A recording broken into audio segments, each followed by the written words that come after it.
Hi ಎಲ್ರಿಗೂ ನಮಸ್ಕಾರಗಳು. ಇವತ್ತಿನ ಎಸ್ ಎ ಕುಕ್ ಚಾನಲ್ನ ರೆಸಿಪಿ ಬೂತಾಯಿ ಸಾರು. ನೋಡಿ, ಖಡಕ್ ಬೂತಾಯಿ ಸಾರು ಅಂತ ಹೇಳ್ತೇವಲ್ವ, ಖಡಕ್ ಬೂತಾಯಿ ಸಾರು.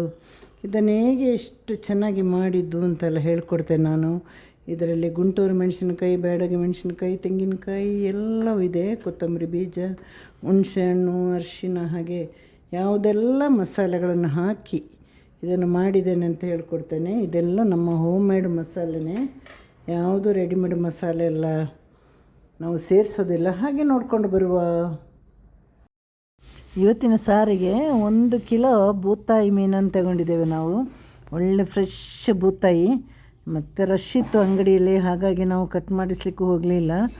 ಇಲ್ಲೇ ನಾವೇ ಕಟ್ ಮಾಡಿದರೆ ನಮಗೆ ಅದರಲ್ಲಿರೋ ಮೊಟ್ಟೆ ಎಲ್ಲ ಸಿಗುತ್ತೆ ಅಂತ. ಬೂತಾಯಿಗೆ ಮಾತ್ರ ಒಂದು 20 ನಿಮಿಷ ನೀರು ಹಾಕಿಡಬೇಕು. ನೋಡಿ, ಇಷ್ಟು ದೊಡ್ಡ ಬೂತಾಯಿ ಅಲ್ಲ, ಹಸಿ ಹಸಿ ತಿಂದುಬಿಡೋ ಅಂತಾಗುತ್ತೆ. ಇವರನ್ನು ನೀರಲ್ಲಿ ಮುಳುಗಿಸಿ 20 ನಿಮಿಷ ಕಳೆಯಿತು. ಈಗ ನಾನು ಇದನ್ನು ಚೆನ್ನಾಗಿ ಕ್ಲೀನ್ ಮಾಡಿ ತೊಳೆದು ತಗೊಂಡು ಬರ್ತೇನೆ.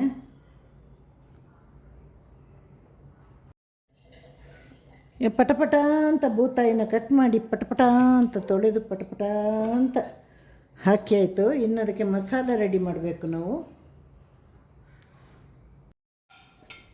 ಈಗ 1 ಕಿಲೋ ಬೂತಾಯಿ, ಅದಕ್ಕೆ ನಾನಿಲ್ಲಿ ಒಂದು ಚಿಕ್ಕ ತೆಂಗಿನಕಾಯಿ ಫುಲ್ ತಗೊಂಡಿದ್ದೇನೆ. ಅಂದರೆ 1 ಕಪ್, ಸಾಧಾರಣ ಮೀಡಿಯಮ್ ಕಪ್ಪಲ್ಲಿ 1 ಕಪ್ ತುರಿ ಇದೆ ಇದರಲ್ಲಿ. ಹಾಗೆ 10 ಬ್ಯಾಡಗಿ ಮೆಣಸು, 10 ಗುಂಟೂರು ಹಾಕ್ತಾಯಿದ್ದೇನೆ. ಇದಕ್ಕೆ ಸ್ವಲ್ಪ ಬೂತಾಯಿ ಮೀನಿಗೆ ಬ್ಯಾಡಗಿ ಮೆಣಸು ಜಾಸ್ತಿ, ಎಲ್ಲ ಒಟ್ಟಿಗೆ ಹುರಿದಿದ್ದೇನೆ. 1 ಸ್ಪೂನಷ್ಟು ಧನಿಯಾ ಬೀಜ, ಒಂದು 10 ಕರಿಮೆಣಸಿನ ಕಾಳು, ಸೇಮ್ ಅಳತೆಗೆ ಮೆಂತ್ಯ ತಗೊಂಡಿದ್ದೇನೆ. ಇದನ್ನು ನಾನು ಬ್ಯಾಡಗಿ, ಗುಂಟೂರು, ಕೊತ್ತಂಬರಿ ಬೀಜ, ಕೊನೆಯಲ್ಲಿ ಕರಿಮೆಣಸಿನ ಕಾಳು ಮತ್ತು ಮೆಂತ್ಯವನ್ನು ಹುರಿದೆ. ನೋಡಿ, ಬೂತಾಯಿ ಸಾರೆಲ್ಲ ರೆಡ್ ಕಲರಲ್ಲಿ ಬೇಕು. ಮೀಡಿಯಮ್ ನಿಂಬೆ ಗಾತ್ರದ ಹುಣಸೆ ಹಣ್ಣು ಅಥವಾ ಹುಳಿ, ಹಾಗೆ 1 ಸ್ಪೂನಷ್ಟು ಅರಿಶಿನ ಪುಡಿ, ಮಾಮೂಲಿ ನಾವು ರುಬ್ಬಿದಾಗೆ ತುಂಬ ನುಣ್ಣಗೆ ರುಬ್ಕೊಂಡು ಬರುವ. ಎಷ್ಟು ಚೆನ್ನಾಗಿ ರುಬ್ತೀವೋ ಅಷ್ಟು ಚೆನ್ನಾಗಿರುತ್ತೆ. ಇವತ್ತಿನ ಬೂತಾಯಿ ಮೀನಲ್ಲಿ ಮೊಟ್ಟೆ ಇತ್ತು. ಮೊಟ್ಟೆ ಇರುವಾಗ ಒಂದು ಬೂತಾಯಿ ಮೀನಿಗೆ ಸ್ವಲ್ಪ ಟೇಸ್ಟ್ ಕಮ್ಮಿ ಆಗುತ್ತೆ. ಚೆನ್ನಾಗಿ ಫ್ರೆಶ್ ಇದೆ, ಆದರೆ ಮೊಟ್ಟೆ ಸಮಯದಲ್ಲಿ ಮೀನಿನ ಟೇಸ್ಟ್ ಒಂಚೂರು ಕಮ್ಮಿ ಆಗುತ್ತೆ. ಈ ಪಸೆ ಬರೋ ಟೈಮಲ್ಲಿ ಮೀನಿನ ಟೇಸ್ಟ್ ಚೆನ್ನಾಗಿರುತ್ತೆ. ಆಗ ಮೆಣಸಲ್ಲಿಡಬೇಕು, ಪುಳಿ ಮುಂಚಿ ಮಾಡಬೇಕು. ಈಗ ಈ ಮೀನನ್ನು ಪುಳಿ ಮುಂಚಿ ಮಾಡೋದಲ್ಲ, ಈ ಮೀನನ್ನು ತೆಂಗಿನಕಾಯಿ ಸಾರು ಮಾಡಿದಾಗಲೇ ಚೆನ್ನಾಗಿ ಬರೋದು.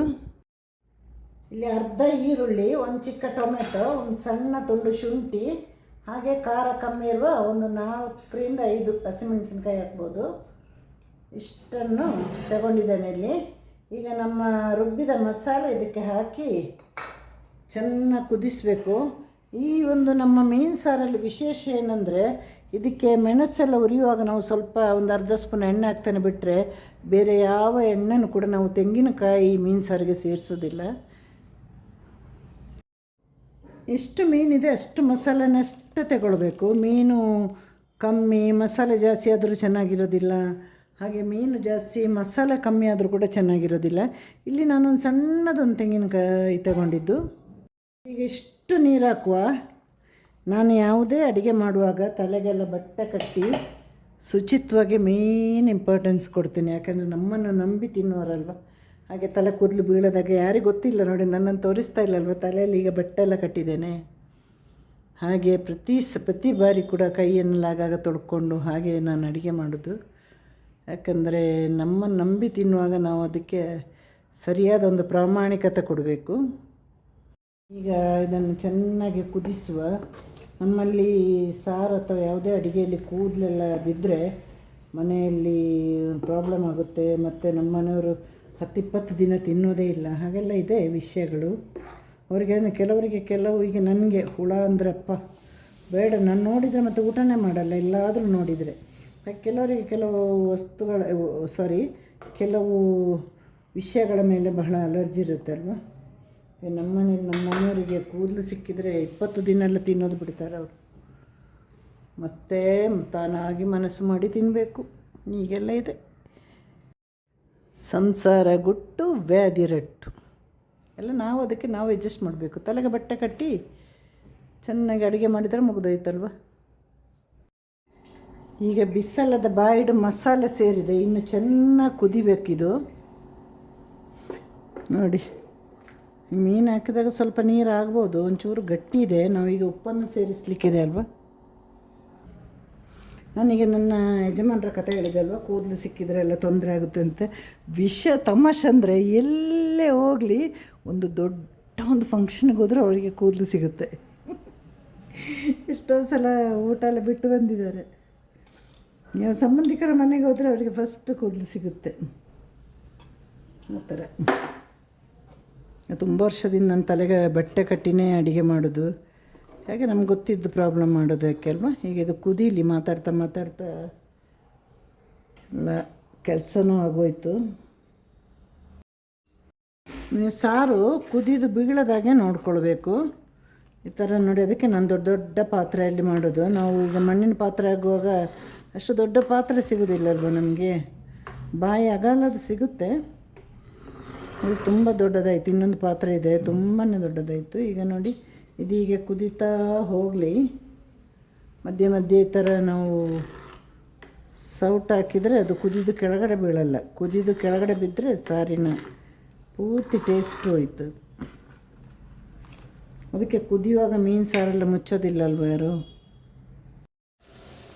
ಚೆನ್ನಾಗಿ ಕುದೀತಾ ಇದೆ ಅಲ್ವ. ನಮ್ಮ ಈ ಮೀನನ್ನು ಹಾಕುವ. ಮೀನಲ್ಲಿ ನೀರು ಇರಬಾರ್ದು, ನಾನು ಹಿಂದೆ ಹೇಳಿದಾಗೆ. ಹಾಕಿ ಒಂದು 2-3 ನಿಮಿಷ ಈ ಥರ ಕುದಿಯುವಾಗಲೇ ಹಾಕಬೇಕು. ಬುತ್ತಾಯಿ ಮೀನು ನೋಡಿ, ಒಳ್ಳೆ ಬೆಳ್ಳಿ ಬೆಳ್ಳಿ ಥರ ಮಿನುಗ್ತಾ ಇದೆ ನೋಡಿ. ಒಂದು 2-3 ನಿಮಿಷ ಕುದಿದ್ರೆ ಸಾಕು. ಈಗ ಬೇಕಂದರೆ ಮುಚ್ಚಬೋದು, ಆದರೂ ಫುಲ್ಲು ಸಾರಿದೆ ಅಲ್ವ, ಹೇಳಲಿಕ್ಕಾಗೋದಿಲ್ಲ. ಬಿದ್ದರೆ ಹೋಯ್ತಲ್ವ, ಚೆಲ್ಲಿ ಬಿದ್ದರೆ ಟೇಸ್ಟು ಹೋಯ್ತು. ಈಗ ಕುದೀಲಿದು, ಮತ್ತೆ ಸ್ಟವ್ ಆಫ್ ಮಾಡುವ. ಮುಚ್ಚಿದಾಗ ಸ್ವಲ್ಪ ಬೇಗನೆ ನಮಗೆ ಸ್ಟವ್ ಆಫ್ ಮಾಡ್ಬೋದು. ನಮ್ಮ ಬೂತಾಯಿ ಸಾರು ರೆಡಿಯಾಗಿದೆ. ಹಾಗೆ ಸ್ಟವ್ನ ಕೂಡ ಆಫ್ ಮಾಡುವ. ಎಲ್ಲರೂ ಕೂಡ ಹೀಗೆ ಮನೆಯಲ್ಲಿ ಮಾಡಿ ನೋಡಬೇಕು. ನೋಡಿ ಮಾಡಿ ತಿಂದು ನನಗೆ ಲೈಕ್ ಮಾಡಿ, ಕಮೆಂಟ್ ಮಾಡಿ, ಶೇರ್ ಮಾಡಿ, ಸಬ್ಸ್ಕ್ರೈಬ್ ಮಾಡಿ, ಪ್ರೋತ್ಸಾಹ ಕೊಡಿ, ಪ್ರೀತಿ ಕೊಡಿ. ಮತ್ತಷ್ಟು ಒಳ್ಳೆಯ ವಿಡಿಯೋಂದಿಗೆ ನಾನು ನಿಮ್ಮ ಬಳಿ ಬರ್ತೀನಿ. ಎಲ್ರಿಗೂ ಟಾಟಾ ಬಾಯ್, ಸಿ ಯು, ಟೇಕ್ ಕೇರ್.